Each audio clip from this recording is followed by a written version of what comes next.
Hey everyone and welcome to TipZ. Today we are going to be looking at the subreddit r/Maliciouscompliance. If you like these stories and want more, be sure to subscribe and help the channel grow. Now sit back and enjoy. Copy my answers? Have fun with that F. So this just happened today at school, so it's still fresh in my mind. We were in algebra and we were taking a test. The teacher was out of the classroom for a bit, and someone asked me for the answers.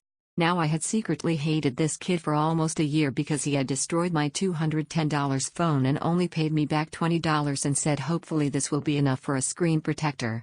So anyways, it turned out he had skipped a question, so he accidentally had about 75% of the questions answered in the wrong box, making them all wrong.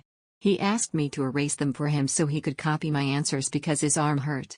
I was just about done with mine, so I finished it and erased his. But instead of giving him my answers, I turned my paper in. He now had 5 to 10 minutes to answer about 30 questions. The teacher then walked back, and while he was pleading with me and asked what was going on, I told him that David was trying to copy my answers. No regrets.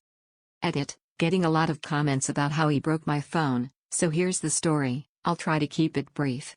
We were at a youth group that our church does. I'm Catholic, and I was scrolling through all my photos to show one to my friend. I scroll past one of David looking very less than good. Friend starts laughing and tells me to go back to that picture, so I do, and he starts dying laughing. A few more people came over to see what was happening, and one of them was David. He sees the picture on D, just snatches my phone out of my hand and runs into the bathroom. I'm banging on the bathroom door, and telling him to give me my phone back. He runs out of the bathroom while I'm screaming at him and holding onto his arm. Then he just slams my phone into the ground. The screen was completely shattered and the home button didn't work. Ex-wife tells me to take handling the kids more seriously. So I did. This is a mix of revenge and malicious compliance. Hopefully this is the right place. Smile. Background, kinda long, but also important. So I am a happily divorced dad of 2 beautiful kids. A 5-year-old girl and almost 4-year-old son. My ex and I met in my home state of Eel. She was a Navy brat, so her family is from TX. We fell in love very quickly, got married after a year, and was expecting my daughter after 3 mo. My son followed almost 4 to 6 mo after my daughter was born. A month after he was born, I found out she was cheating on me with at least 5 guys, later found out it was around 8. Obviously, I filed for divorce. I got the lawyer, changed my banking accounts, and presented her with papers. The first copy was rejected for a reason I can't quite remember.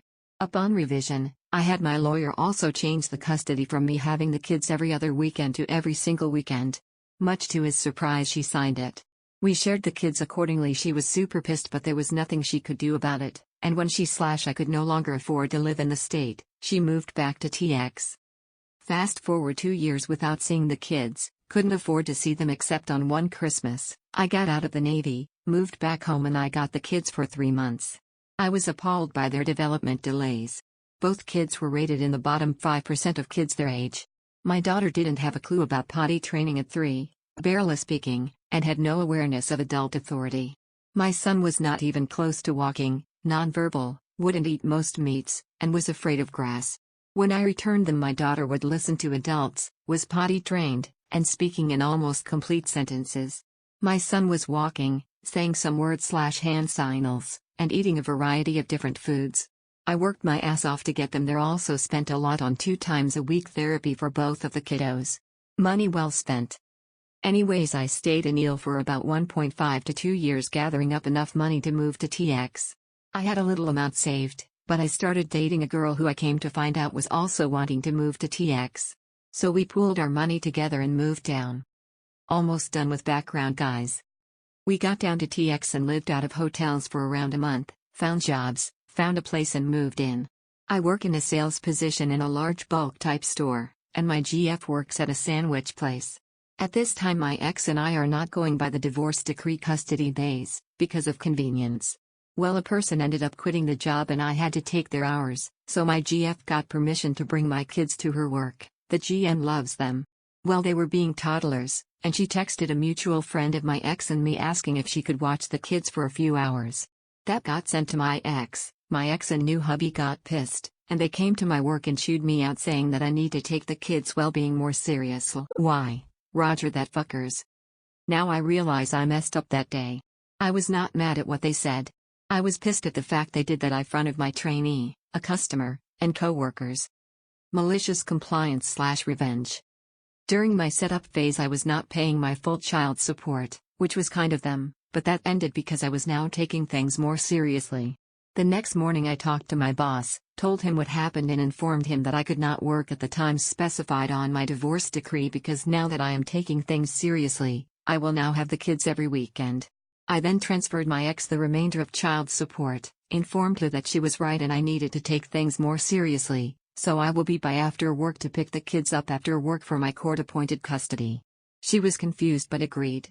Then I called her on Friday evening to see if she has everything prepared for the weekend stay medications for my son.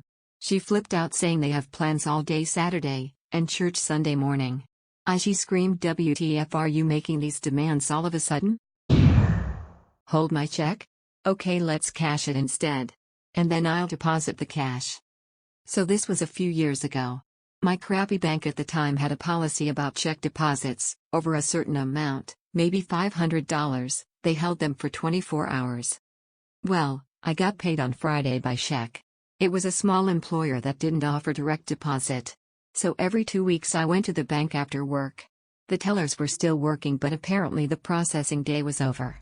So my 24 hours didn't start until Monday and my money would finally be available Tuesday sometime. This was super frustrating. Especially when rent was due Saturday or Sunday. But the bank's policy allowed them to cash any check for customers as long as they had at least as much in their total accounts, which I did in savings. So this became my routine. Get paid. Go to the back. Have them cash out my check down to the penny and then immediately deposit the cash except for maybe $40. As you can imagine, this took the teller noticeably longer than simply depositing my check, but hey, policy is policy, right? Well, I'm just taking the kids and our agreements more seriously. I ended up letting them have the kids Saturday and picked them up Sunday morning.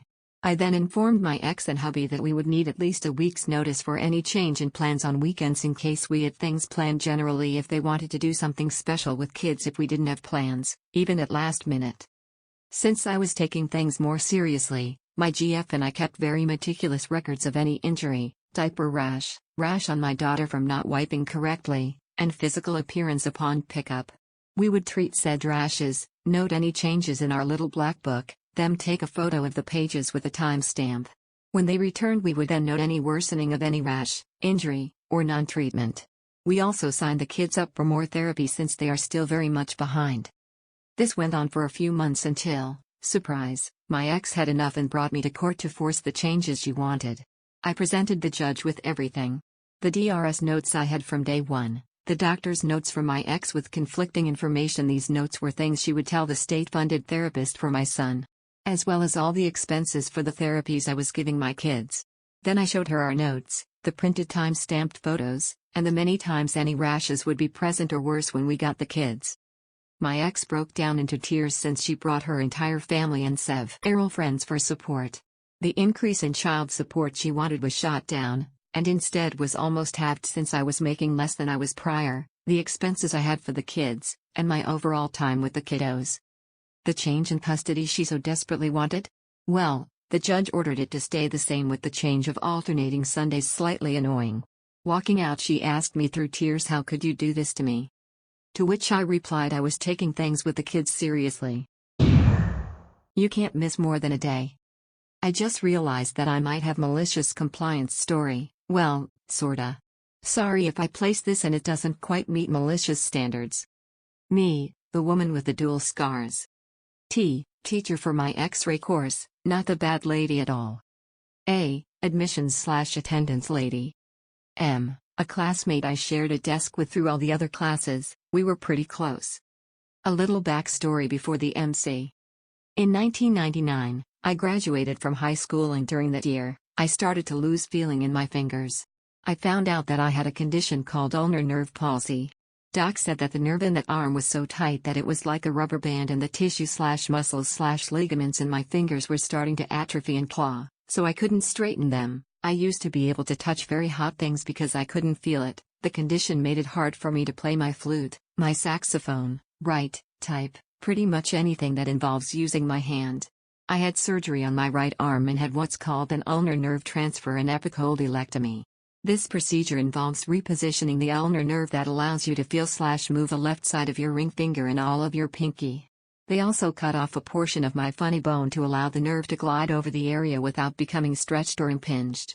So, on my right inner arm, I have a scar that is about 10 inches long that I concealed with long sleeve shirts. It was a pain in the ass. I couldn't do anything with my right hand and I'm right-handed.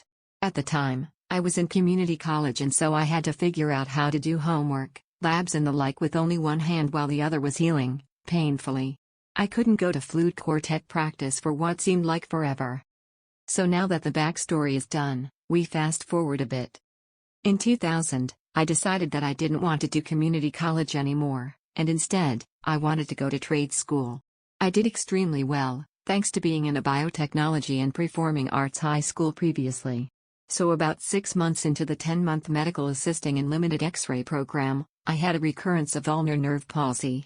It was getting harder to do the blood draws, injections and EKGs, so I went back to my surgeon and he confirmed that I had it in my left arm now, only not nearly as severe as the right. I would still need surgery, I just would get to keep my epicondyle this time. I went back to the school and told the school that I would be having a surgery and wouldn't be able to do much. I didn't have much time to talk so I left this information with the secretary in the admissions office and went to my X-ray class.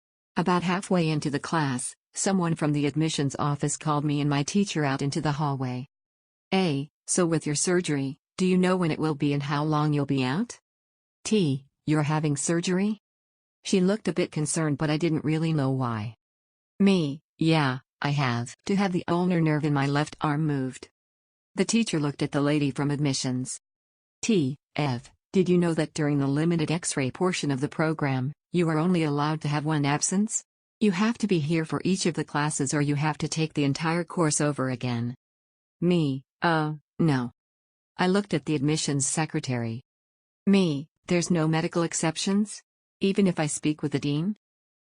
No. There's no exceptions. Admissions lady tells me that I have a decision to make, have the surgery and take the entire X-ray course again or postpone the surgery. After she tells me this, she returns to her office and we return to the classroom. After my teacher gives her lecture about cathodes and anodes and some of the students start doing X-rays on the fake body parts, I'm sitting in my seat, my desk was on the other side of hers, she comes around the desk, and sits on the edge of hers. Do you know what you're going to do? We can go out and talk about it.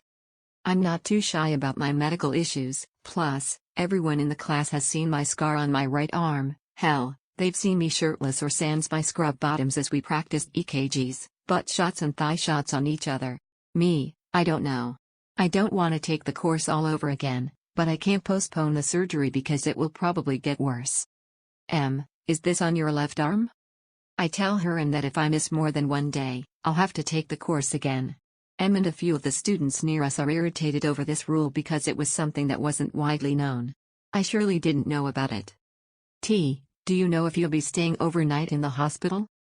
I didn't last time, I just couldn't function for days after it because of the anesthesia and pain meds. She thinks for a minute. When is the surgery? Had to look this up in my med record for this story. May 25th. She kinda smirked at this. So this is what we're going to do. You will have your surgery on the 25th, do you have someone who can drive you? I could ask my dad. Good. The 26th is a Friday, you'll have the weekend and the holiday, and school won't be back until the 31st so you'll be able to spend 5 days at home. Have your dad bring you to class on the 26th. You can sleep at your desk. The rule says that you have to be in class, doesn't say that you have to be awake. Make sure you bring any ice packs, meds and a couple pillows. What about the lecture? I'll photocopy my notes for you and write down what you need to read over for the class. Teacher reaches over to her desk and pulls out a planner. After flipping to the next month. We'll be going over the anatomy of the lower skeletal bones, so it should be pretty easy to review and learn from the book. So the day after my surgery, my arm is wrapped like a mummy in bloody cotton, ace bandages and plaster brace and I stumble into the building after sleeping the entire way to the campus building. I go in, set up my pillows to rest my arm on, Gel ice pack in the general area of the incision and stitches, though I could just barely feel it, a few of those ice packs that you squeeze and they're cold, and a bottle of Vicodin that held enough pills to give everyone at least 1.5 pills. It wasn't long before I was asleep against the wall and was only shaken awake when I started moaning a bit in pain and was told to take another pill by M. The day couldn't end soon enough, and when it did, I slept all the way home after Dad picked me up. M sent me her notes and I was grateful. At the end of the limited X-ray class, I bought a sheet cake to class to thank my classmates for their help and to celebrate going on to our next set of classes. Graduated in January 2001 and was hired on at the site where I did my externship. It's been so long since then. I've left medical assisting a few years back, just graduated this summer with 2 associate's degrees and planning on possibly getting my bachelor's. I'm no longer self-conscious about the 10-inch scar on my right, and the 7-inch one on my left, and I'm still making sweet music with my instruments. Hope you all enjoyed. Don't forget to like, share and subscribe to help the channel grow. I will see you tomorrow with more stories from Reddit.